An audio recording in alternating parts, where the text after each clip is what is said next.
Hi, it's Dr. Fawad Mian from ProloHealing Medspa and Neuro Wellness MD.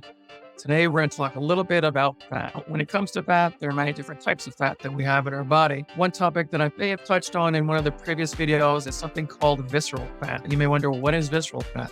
Unfortunately, that's the fat that's around your organs. That's the nasty fat that makes you sick. It's the fat that causes a slow, smoldering inflammation in your body, raises your blood sugars, causes problems in your arteries over time, and just honestly can lead to bigger problems in the future.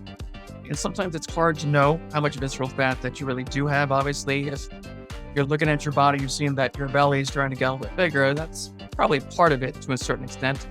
Research has shown that MRIs may be helpful when looking at that, but in general, for the lay people that are out there, if we're getting a little bit on the bigger side, we're not figuring our clothes very well, the chances are of having that visceral fat getting worse in our body is likely happening then at that point.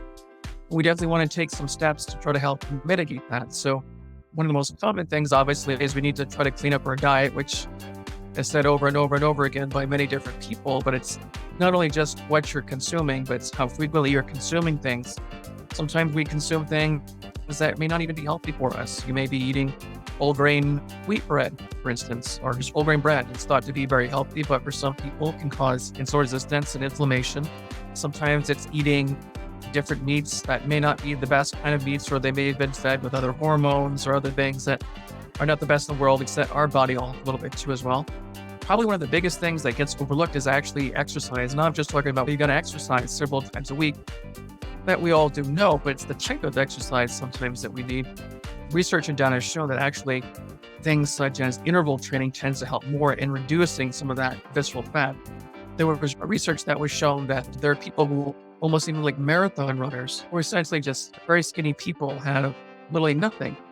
Some of those people just had a lot of visceral fat sitting there despite all of that running. So it's not just because you ran 3, 4, 5 miles, which is great. You may need to add in some of that interval training, meaning, for instance, you go as hard as you can for 20, 30 seconds, whether that's being in the bike, being in the pool, with your walk, whether it's running. All of that really helps too as well. The other thing that also helps burn some of this fat as well is putting on muscle. Muscle is really important. It's one of the longevity organs that often gets overlooked. So putting on the bulk and the mass in your body does multiple different things. Helps shred fat, number one, helps you burn fat.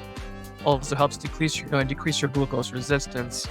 Most people don't know that after the exercise, your insulin doesn't need to come out so much. It's more of what you're doing with your muscles, where it's taking up the glucose and the sugars in your body too as well.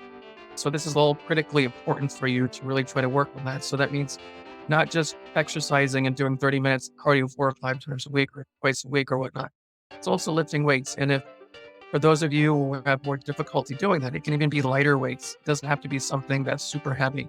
For those of us who are a little bit on the stronger side, or really lifting weights more frequently, you definitely want to make sure that you're lifting a little bit harder.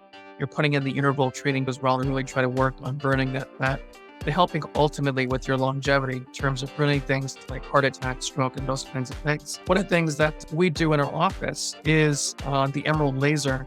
While the emerald laser is not going to get rid of the visceral fat that's around your organs, one of the things that you can do, I think is very helpful, is that it actually helps burn some of the fat that ends up being a little bit more superficial.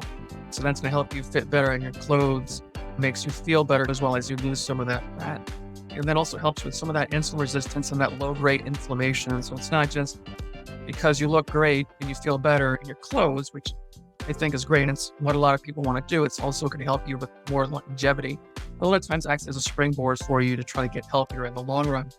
So I hope today actually gave you a lot of information that you find helpful and spurs you on to work on the diet and the exercise. And if you're interested in the emerald laser, we'd love to have you come into the office too as well. But we look to do more videos for you guys to give you some more insights to help you keep you healthier, look better, feel better, and have less pain. If you have any questions or whatnot, feel free to give us a call or message us at any time, and we look forward to seeing you.